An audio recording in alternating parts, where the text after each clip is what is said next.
사도행전 20장 35절을 보겠습니다.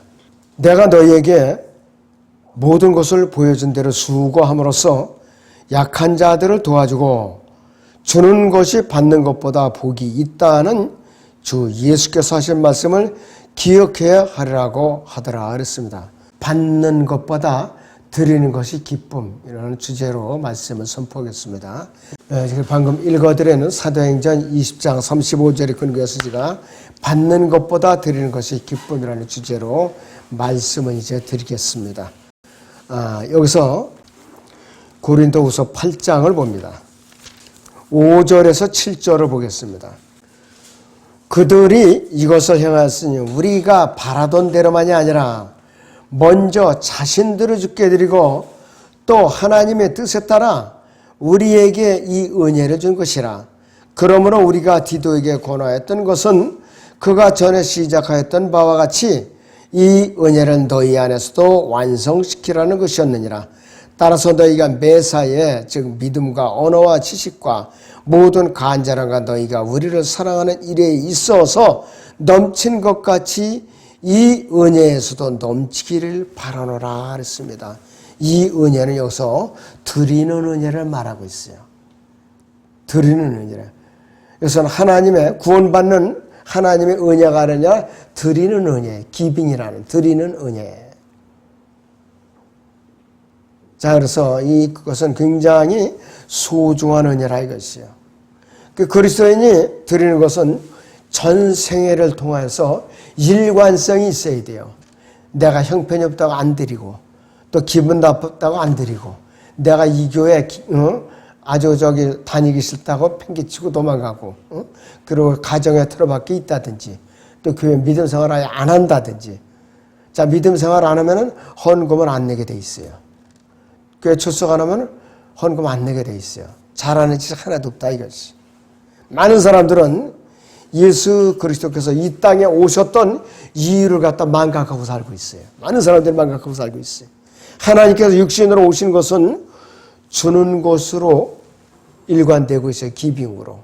자, 그렇다면은 그분께서는 하나님 육신으로 입고 오신 이 땅에 오신 하나님이신 예수님께서는 자신을 속죄할 어린 양으로 이 세상에다가 주셨어요. 이 세상에. 그러니까 침례 요한은 요한복음 1장 29절에서 뭐라고 얘기하느냐? 보라 세상 죄를 지고 가는 하나님의 어린 양이라 그랬어요. 재고 가는 하나님의 어린 양이라고 그랬어요.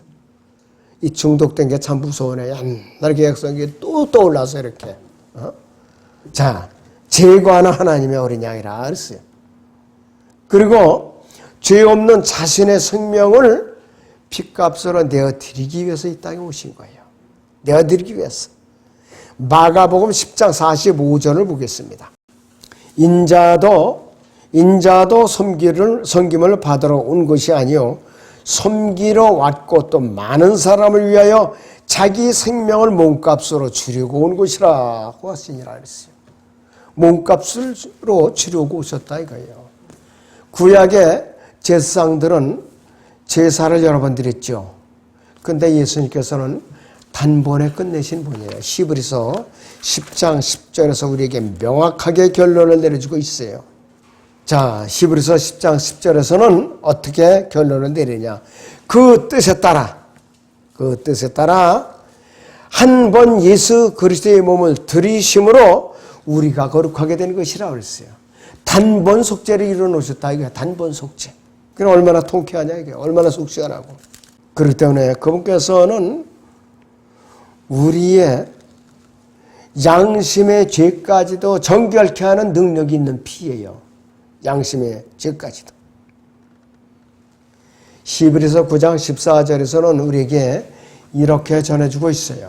하물며 영원하신 성령을 통하여 흠없는 자신을 하나님께 드린 그리스도의 피가 어찌 죽은 행실에서 너희 양심을 정결케 하여 살아계신 하나님을 섬기게 하지 못하겠느냐. 세상에 아무리 많은 동물들을 제사로 드려도 아담 아래서 살아간 수많은 사람들이 제물로 드려줘도 우리 양심의 죄까지 정결케 할 수 있는 능력이 있는가? 없어요. 불가능한 거예요. 예수님만이 가능한 것이에요. 지금까지 이 세상에 600억 명 이상에 태어났다 죽었어요. 추정치로. 현재 지구상에 약 77억 명 정도가 살고 있는 것으로 파악이 되고 있어요. 그런데 이 사람들이 다 죽어서 제물로 드려져도 양심의 죄까지는 정결케 될 능력이 없어요. 이 하나님이 피를 가지고 오신 예수 그리스도만이 양심의 죄까지도 정결케 하는 능력을 가지신 분이에요. 우리는 그분을 믿는 것이에요, 바로. 자, 첫째는 그리스도인은 그럼 무엇을 드려야 되는가? 무엇을 드려야 되는가? 이것이. 그리스도인이 첫 번째로 드려야 할 것은 자신의 몸을 드리는 것이에요. 하나님 앞에 자신의 몸을 드리는 것이에요. 먼저 자신을 하나님께 드리는 것이 올바른 자세요, 올바른 순서예요. 그런데 수많은 배교한 목사나 부흥사들은 강단에서 교인들에게 구원받지 않은 교인들에게 헌신과 성별된 삶을 갖다가 빼앗아가는 아주 망쳐놓는 일을 골라서 하고 있어요. 뭐라고 그러느냐? 그리스도로 당신의 삶으로 오게 하십시오. 모셔드리십시오. 이렇게 외쳐대고 있고 사탄의 이것은 부르짖음이에요. 사탄의 속삭임. 자, 하나님께서는 우리의 삶을 원하시는 것이 아니에요.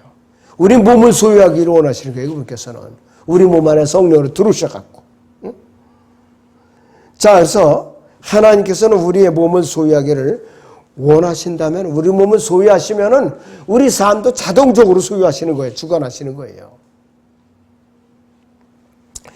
또 엉터리 부흥사들이나 거짓 목사들의 가치가 뭐냐?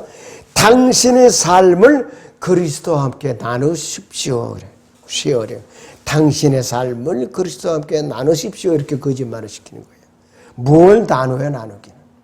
성령님께서 우리의 몸 안에 계시지 않는다면, 내주하지 않으신다면 우리 몸은 소유하실 수가 없어요. 그리고 소유하지 않는 상태에서는 우리의 몸과 우리의 삶의 많은 부분이 뭐냐 이것이에요. 이것은 어떻게 되느냐? 우리의 육신적인 삶에 불과한 것이에요. 그리고 또 동시에 사탄을 위해서 사는 삶에 불과한 것이.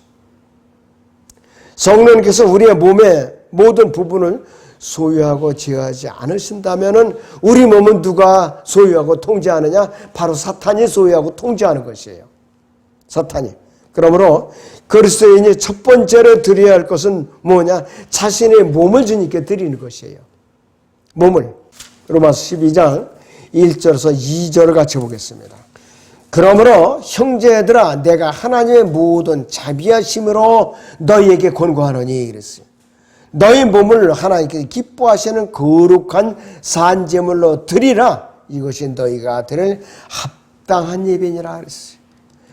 너희는 이 세상과 일치하지 말고 너희 마음을 새롭게 함으로써 변화를 받아 하나님의 선하시고 기뻐하시고 온전하신 뜻이 무엇인지 입증하도록 하라 그랬어요. 먼저 몸을 드리라고 그랬어요. 그랬더니 요즘 코로나를 빙자해가지고서 비대면 온라인 예배를 드리고 있다 이거예요. 헌금도 온라인으로 붙여라 계좌번호 찍어주면서. 이게 마귀가 교회를 완전히 점령한 거예요. 함락시켰어요. 그러니까 이 대한민국 정부가 교회를 파괴시키는 데 대성공을 한 거야 아주 그냥.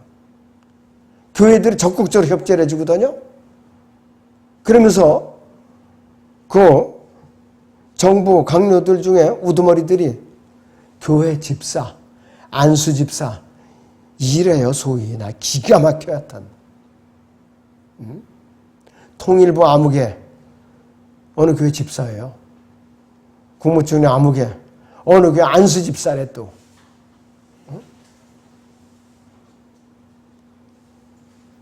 또 대통령 후보로 지금 날뛰고 다니는 사람? 그 사람 어느 교회 집사야. 참 기가 막힌 일이에요. 그러니 교회가 무슨 간증이 있겠느냐 이것이에요. 교회를 파괴하는데 오히려 앞장서 갖고 협조를 해주고 있으니까 이게. 하나님께서 예수님께 오시면은 교회부터 심판하실 거예요 앞으로. 자, 그래서 하나님께서 우리의 몸을 원하시는 거예요, 몸을. 그래서 고린도서 6장 19절에서 20절에 보면은 구원받은 성도들에게 하나님께서는 권리 주장을 하세요. 권리 주장을. 보세요. 고린도서 6장 19절에서 20절 보세요, 여러분. 또한 너희 몸은 너희가 하나님으로부터 받은 바 너희 안에 계신 성령의 저는 것을 알지 못하느냐. 너희는 너희 자신의 것이 아니니라. 너희는 값을 치르고 산 것이니 그러므로 하나님의 것인 너희 몸과 너희 영으로 하나님께 영광을 돌리라 이거예요.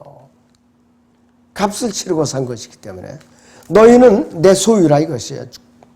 잔소리 말라 이것이.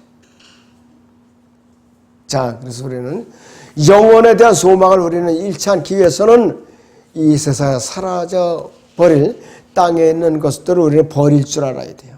눈을 멀리 해야 된다 이것이요. 그래서 예수님께서는 초림 당시에 그분의 제자들에게 강력하게 말씀을 하셨는데 마태복음 6장 19절에서 21절을 보시면은 아예 그분께서는 엄중하게 말씀을 하셨어요. 너희는 너희 자신을 위하여 땅에다 보물을 쌓아두지 말라. 거기는 좀이나 녹이 해치며 또 거기에는 도둑들이 뚫고 들어와서 도둑질하느니라. 오히려 너희 자신을 위하여 하늘에다 보물을 쌓아두라. 거기는 좀이나 녹이 해치지도 않으며 또 거기는 도둑들이 뚫고 들어오지도 못하고 도둑질도 못하느니라. 너희 보물이 있는 곳이 너희 마음도 있느니라. 이렇게 말씀을 했어요. 그래서 우리 드리는 것으로 가장 유익을 얻는 자는 누구냐? 바로 우리 자신이에요. 드리는 우리 자신이 가장 유익을 얻는 것이에요. 자, 두 번째는 그렇다면은 우리는 하나님 앞에 어떻게 드려야 되는가? 자세를 묻는 거예요. 어떻게 드려야 되는가? 자, 고린도전서 16장 2절을 보시기 바랍니다.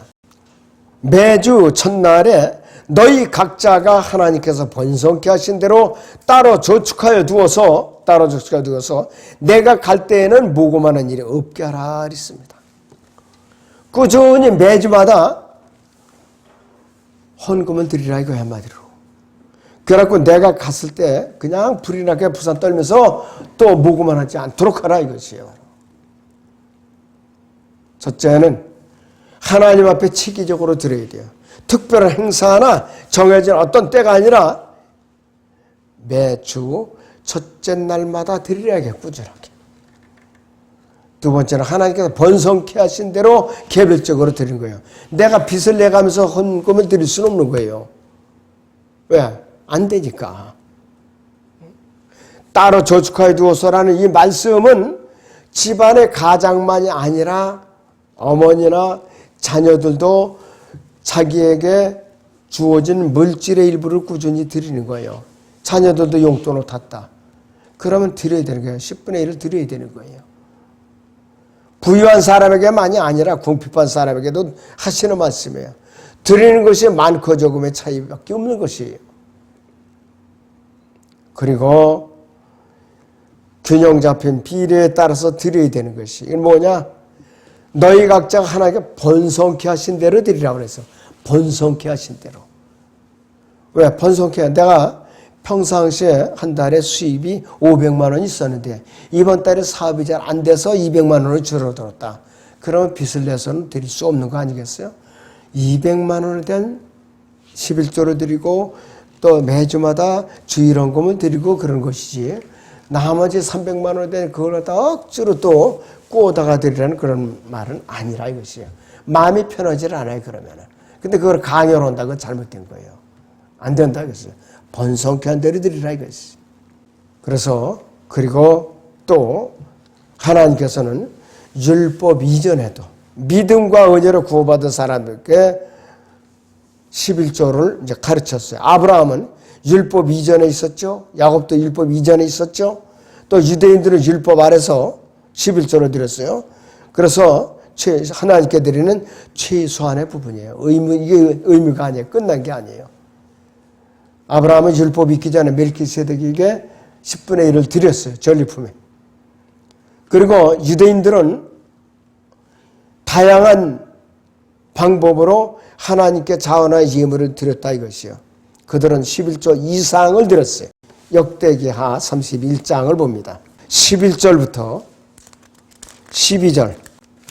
네, 거기 보시면은 이렇게 말씀하고 있죠. 그때 히스키야가 주 이전에 방들을 예배하라고 명하니 그들이 방들을 예배하여 예물들과 11조들과 신실하게 헌납된 것들을 가져왔더라. 레위인 코냐가 그것들이 주관자가 되고 그 형제 시므이가 그 다음이 되었으며 그랬습니다. 11조 외에도 이들은 절기마다 예물을 별도로 또 드렸어요. 절기마다. 그러나 이 신약교회는요, 분명히 율법에 얽매여 있는 그런 시대는 아니에요. 분명히 아니라 이것이요. 그런데 오늘날 이 율법 아래 있지 않거든요. 예수님께 율법 아래 태어나갖고 율법을 갖다가 이제 완성하신 분이라 이것이에요.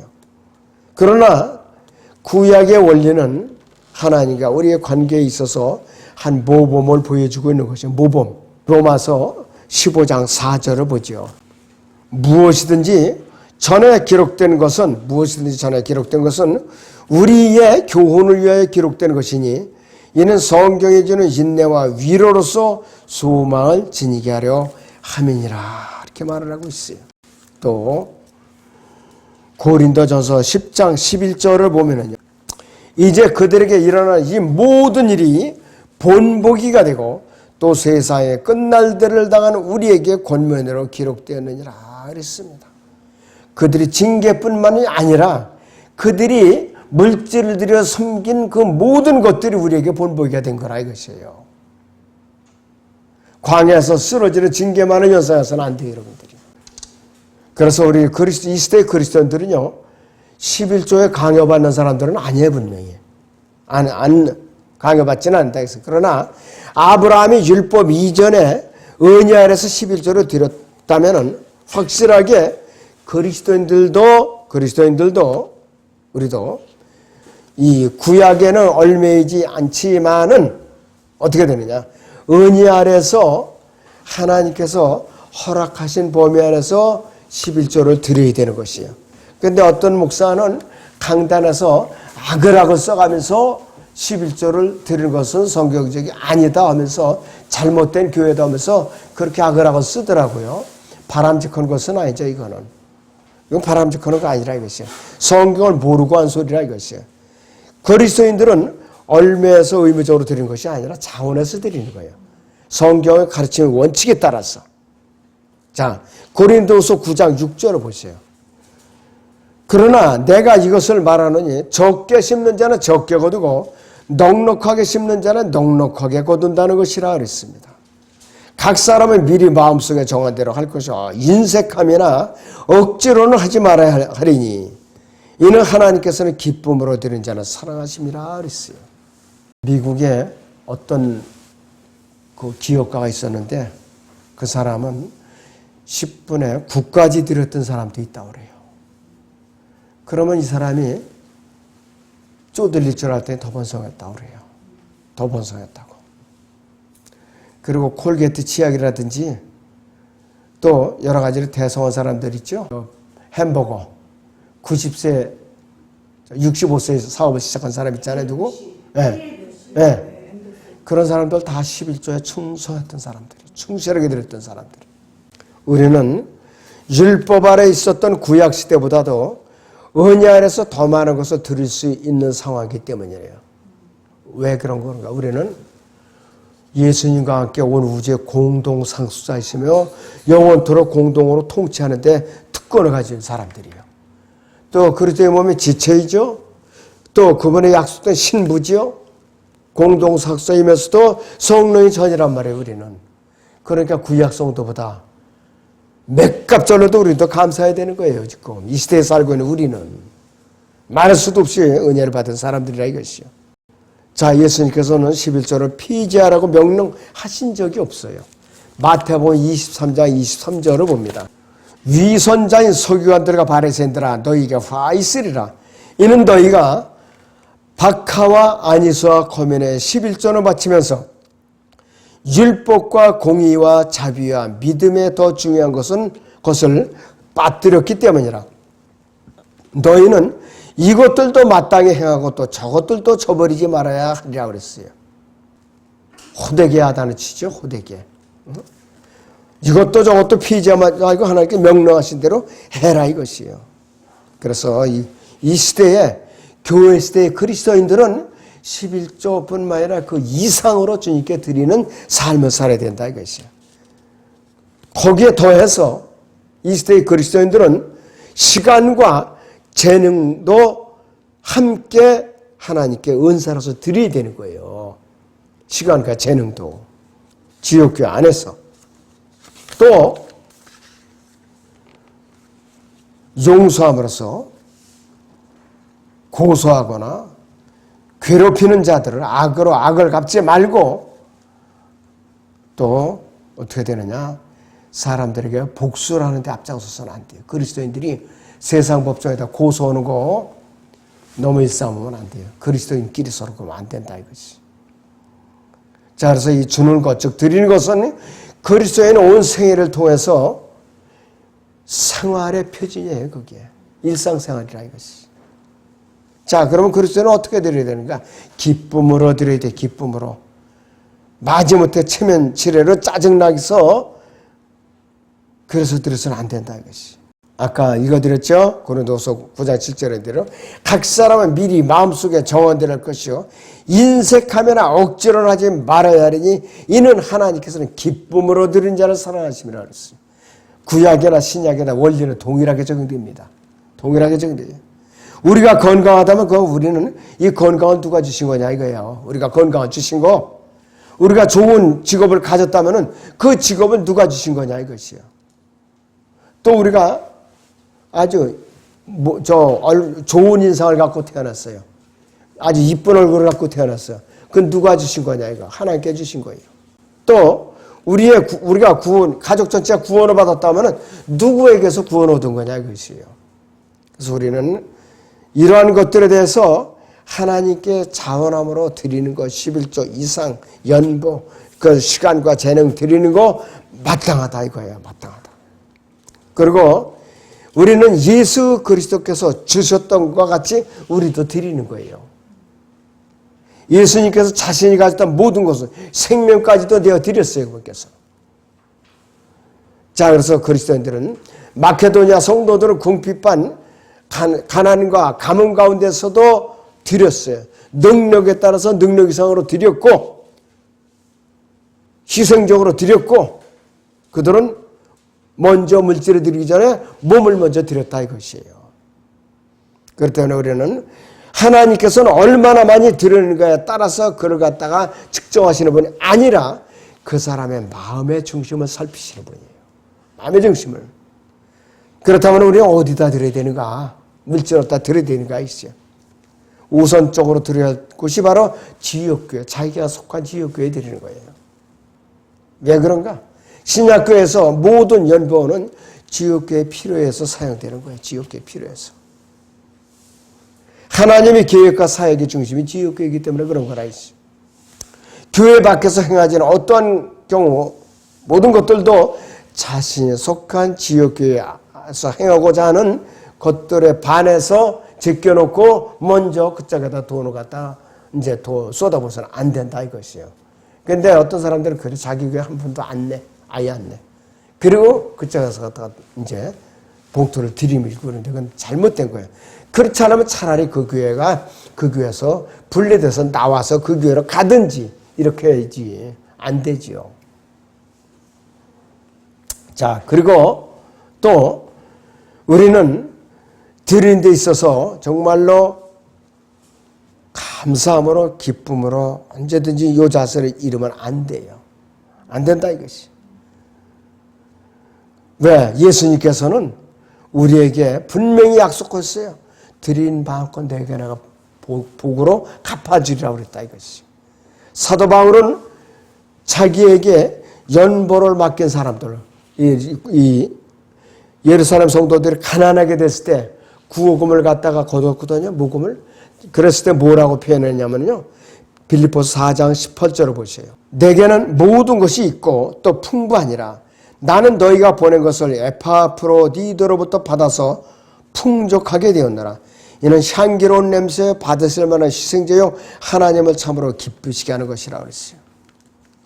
사도 바울이 사역하는데 얼마나 물질이 많이 필요 없겠어요. 그런데 에파브로디도를 통해 가지고서 데살로니가 성도들이 어떻게 하느냐? 사도 바울에게 이제 물질을 걷어갖고 보낸 거예요. 연보로 보낸 거예요. 쓰라고. 그러니까는 어떻게 표현하는가 있어요.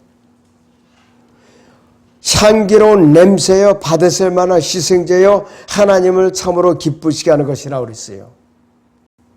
성도들이 모금을 통해서 자기에게 전달된 물질을 갖다 그렇게 표현을 했어요.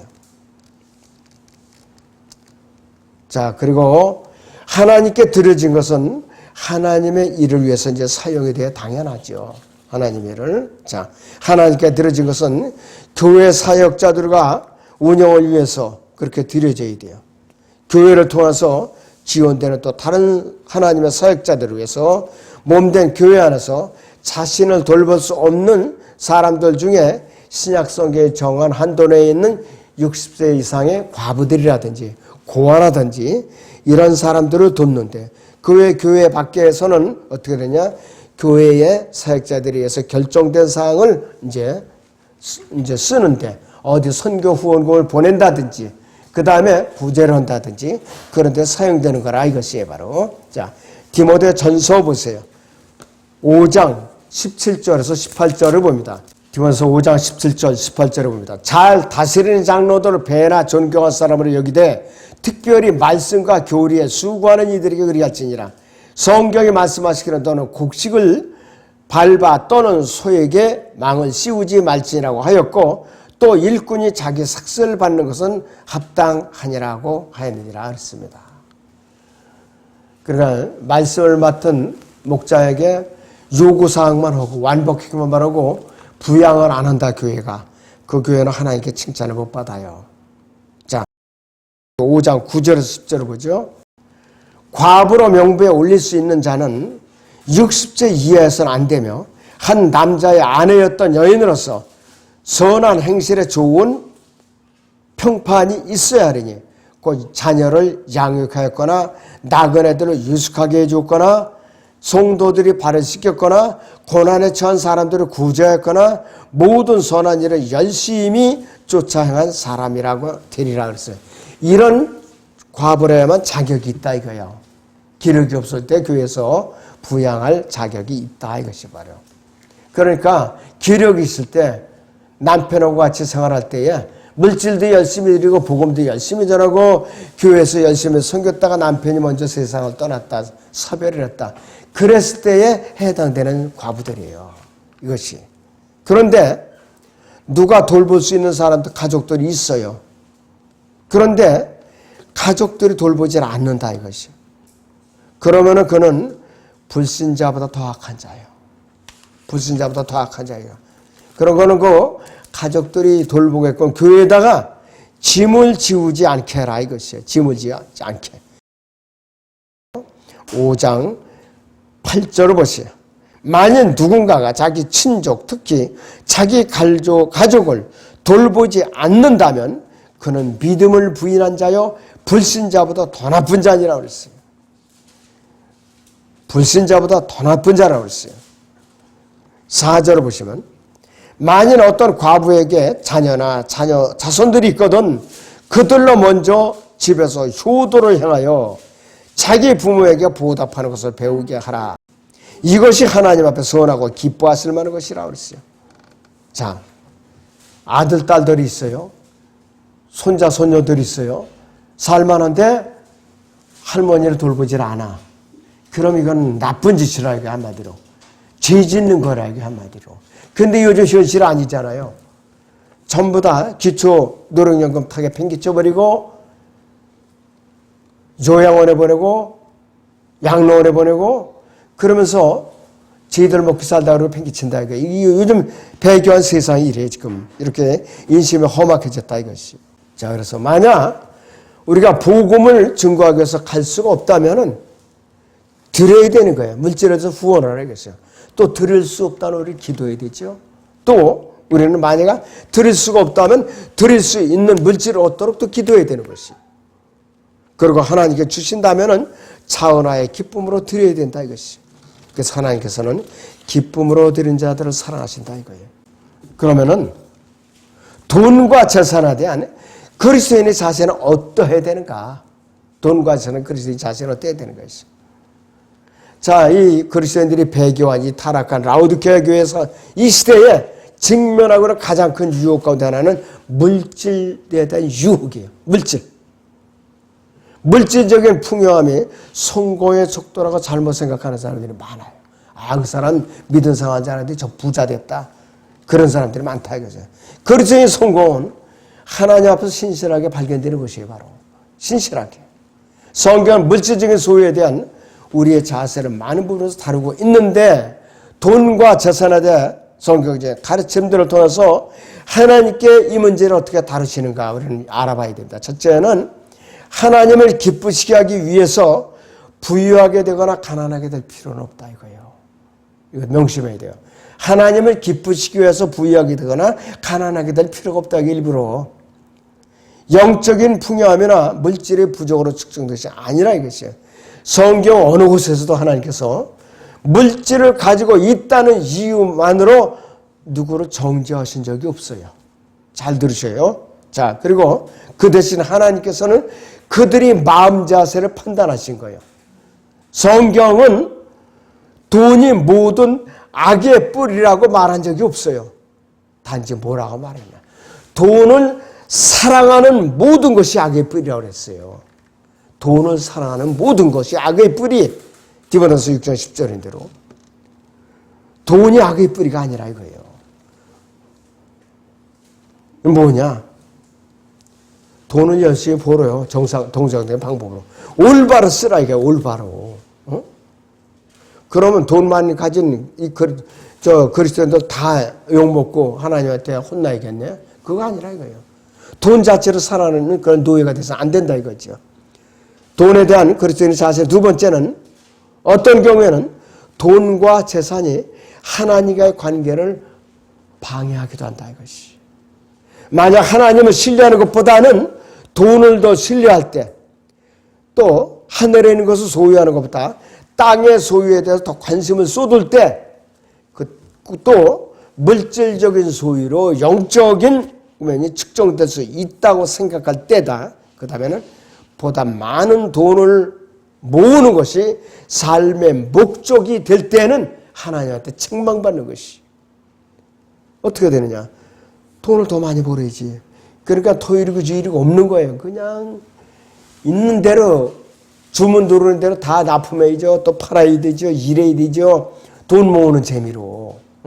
이런 사람은 하나님께서 기뻐하시질 않아요. 돈의 노예가 돼가지고서 믿음 생활을 못하게 돼 있어요. 이런 사람들은. 그래서 하나님과의 올바른 관계가 깨어지게 돼 있죠. 정상적이고 균형 잡힌 그 그리스도인의 생활은 소유할 수가 없어요. 자동적으로 깨지게 돼 있다 이것이. 그리고 물질적인 소유에 대해서 우리가 어떤 자세를 가져야 되는가 이것이에요. 무엇보다도 지금 가진 것에 우리는 감사하며 만족할 줄 알아야 돼. 현재의 상태, 내가 현재 어렵다, 마지못해서 운명적으로 받아들이는 것이 만족하는 것이 아니라 오해하면 안 돼요. 하나님께서 공급해 주신 복도를 깨닫고 하나님께서 공급해 주신 만족을 하고 안식을 하라는 것이 이 뜻이. 우리는 가진 소유에 만족할 줄 알아야 돼요. 이 디모데전서 6장 8절을 봅니다. 우리에게 먹을 것과 입을 것이 있으면 이것들로 만족할 것이니라. 그러나 부유하게 되고자 하는 자들은 유혹과 올무와 여러 가지 어리석고 해로운 정욕에 빠지리니 이는 사람들로 파멸과 멸망에 빠지게 하는 것이라 그랬어요. 히브리서 13장 5절을 봅니다. 너희의 생활 방식에 탐욕이 없도록 하고 이는 그가 말씀하시기를 내가 너를 떠나지 아니하고 너를 버리지 아니하라고 하셨습니다. 너희의 생활 방식에 탐욕이 없도록 하라고 했어요. 너무 탐심을 품고 살지 말라고 그랬어요. 골로새 3장 1절인데 우리는 위의 것을 바라봐야 된다 이것이요. 탐심이 우상숭배라고 그랬어요. 탐심이. 돈으로 살 수 없고 돈보다 더 훨씬 중요한 것들이 얼마든지 있어요, 우리에게. 지혜를 우리가 돈 주고 살 수 있나요? 불가능한 것이에요. 잠언 16장 16절인 대로. 그 다음에 의로운 삶을 우리가 돈 주고 살 수 있는가? 불가능한 것이에요. 또 편안한 잠 돈 주고 못 사요. 전도서 5장 12절을 보죠, 구약에. 노동자의 잠은 그가 적게 먹든지 많이 먹든지 간에 달지만 부자의 풍부함은 그로 하여금 자지 못하게 하리라. 누가 강탈에 갈까봐, 누가 훔쳐갈까봐. 어떤 사람의 돈이 너무 많아갖고 죽을 고비를 여러 번 넘겼대요. 독약을 타고 심지어는 총을 들이대고 돈을 갖다 내놓으라고 그래갖고 죽을 고비를 여러 번 넘긴 사람들도 있어요. 여러 번 넘긴다 했어요. 요즘은 하도 인터넷이 발달했고 통장에 잔뜩 넣어놨다고 해킹을 당해가지고 수십억씩 또 털린 사람도 있고 별별 사람들이 다 있어요. 그렇다고 그 사람들이 주님 앞에 드린 적이 있냐? 이런 아픈 드리는 적이 없어요. 그 사람들은 다 털렸지. 그 다음에 또 우리가 하나님의 말씀은 돈 주고 살 수 있느냐? 못 사요. 못 산다 이것이. 시편 119편 보죠. 14절. 내가 모든 재물을 기뻐하는 것 같이 주의 증거들이 길을 기뻐하였나이다. 내가 주의 법규들을 묵상하며 주의 길들을 존중하리다. 내가 주의 규례들을 즐거워하며 주의 말씀을 잊지 아니하리라 그랬어요. 너무나도 소중하고 하나님의 말씀은 너무나도 소중해요. 아무리 읽어도 우리가 배고프다 이것이에요. 그리고 또 시편 119편 72절에서는 기가 막힌 말이 나와 있어요.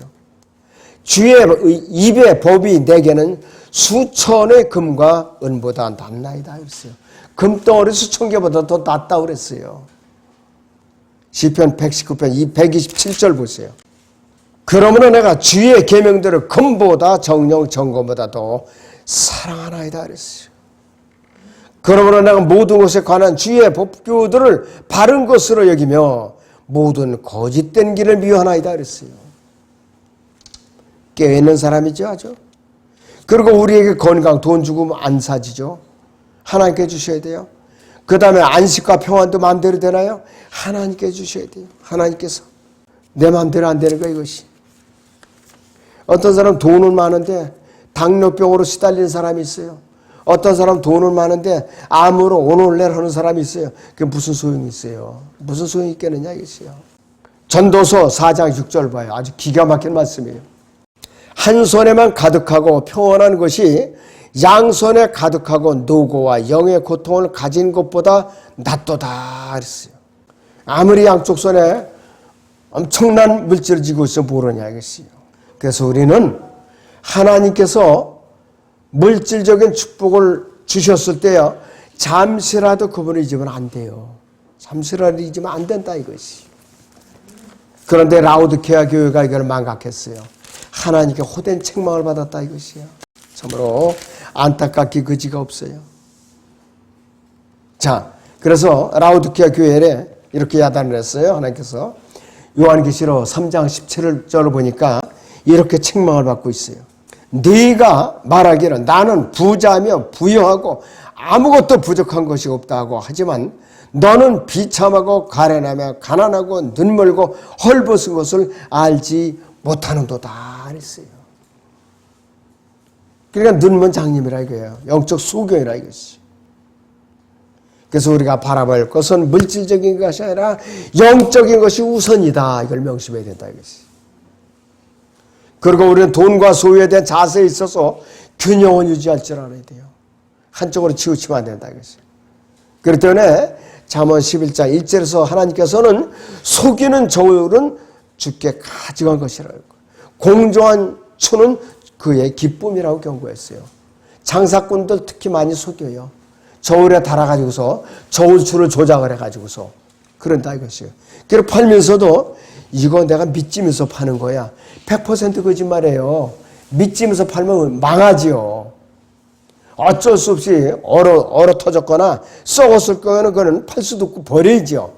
그러나 정상적인 물건을 나 이거 너한테만 특별히 믿으면서 파는 거야 이러면서 얘기를 한다 이것이에요. 그거 믿으면 안 돼요. 자, 그래서 장사꾼들이 죄를 많이 져요. 물건을 거래하면서. 자, 그래서 우리는 물질적인 필요에 대해서 염려하지 말라고 우리에게 말씀을 하고 계시고, 동시에 가족들을 돌보는 데 소홀히 하지 말라고 그랬어요. 그래서 돈은 살아나신 모든 악의 뿌리라고 말했지 돈 자체를 악의 뿌리라고 말씀하신 적이 없어요. 그리고 일꾼이 자기 삭슬 받는 것은 마땅하니라고 그랬어요. 이 구절들이 서로 모순되는 것이 아니에요. 균형을 조화를 이룬 것들을 했어요. 그래서 우리는 하나님께 드리는 것과 돈과 소유에 관해서 성경에 이제 제시하는 바에 따라서 믿고 실행하는 이렇게 할 수만 있다면 우리는 정상적인 크리스천으로서 하나님 앞에 신실하게 발견이 되고 또 칭찬을 받게 될 거라 이것이죠. 그러니까 우리는 받는 것보다 드리는 것이 기쁨을 더 실감나게 느낄 수가 있는 것이에요. 받는 것보다 드리는 것이 기쁨, 여러분들 잘 숙지하시기 바랍니다.